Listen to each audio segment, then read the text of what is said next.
ایک زمیندار تھا جس کا نام رحمان تھا۔ وہ ایک چھوٹی سے گاؤں میں رہتا تھا اور اس کے پاس کافی زمین تھی۔ رحمان بہت محنتی تھا اور اپنی زمین پر خود کام کرتا تھا۔ ایک دن وہ اپنے کھیت میں ہل چلا رہا تھا کہ اچانک ہل کا پل کسی سخت چیز سے ٹکرا گیا۔ رحمان نے سوچا کہ شاید پتھر ہوگا، لیکن جب اس نے مٹی ہٹائی تو اسے ایک پرانا صندوق نظر آیا۔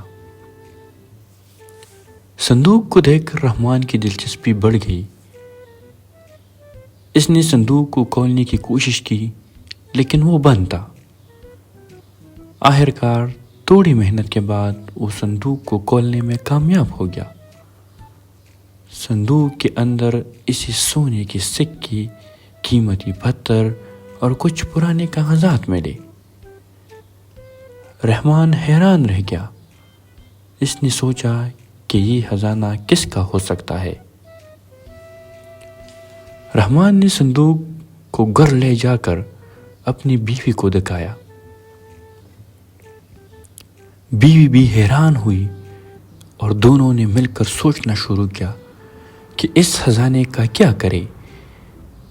رحمان نے فیصلہ کیا کہ وہ اس خزانے کو اپنے گاؤں کی بہتری کے لیے استعمال کرے گا۔ اس نے گاؤں کے لوگوں کو جمع کیا اور انہیں خزانے کے بارے میں بتایا۔ گاؤں والوں نے خزانے کو دیکھ کر بہت خوشی کا اظہار کیا۔ رحمان نے کہا کہ وہ اس پیسوں سے گاؤں میں ایک اسکول بنائے گا تاکہ بچوں کو تعلیم مل سکے۔ اس کے علاوہ اس نے گاؤں میں ایک چھوٹا سا ہسپتال بنایا تاکہ لوگوں کو علاج معالجے کی سہولت میسر آ سکے۔ رحمان کے اس فیصلے پر گاؤں والوں نے اس کی بہت تعریف کی۔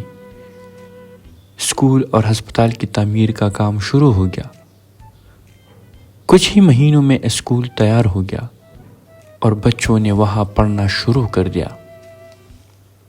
ہسپتال بھی بن گیا اور لوگوں کو علاج کی سہولت میسر آ گئی۔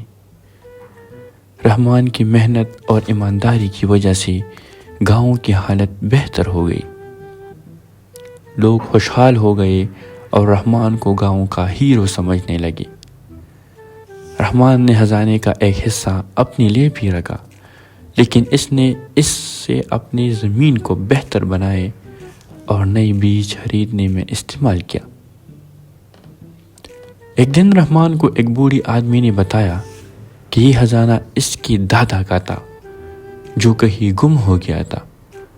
بوڑھی آدمی نے رحمان کا شکریہ ادا کیا کہ اس نے خزانے کو گاؤں کی بہتری کے لیے استعمال کیا۔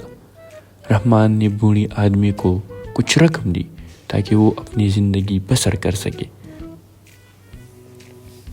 رحمان کی کہانی گاؤں میں مشہور ہو گئی اور لوگوں نے اسے بہت کچھ سیکھا۔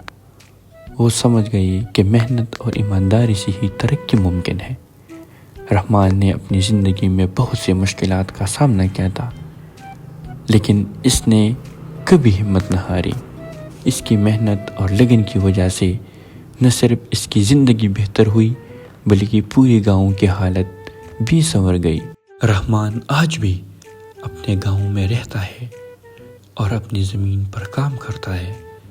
وہ اپنے گاؤں والوں کے ساتھ مل کر کام کرتا ہے اور ان کی مدد کرتا ہے۔ اس کہانی سے ہمیں یہ یاد دلاتی ہے کہ اگر ہم مل کر کام کریں گے تو مشکل کو آسانی سے حل کیا جا سکتا ہے۔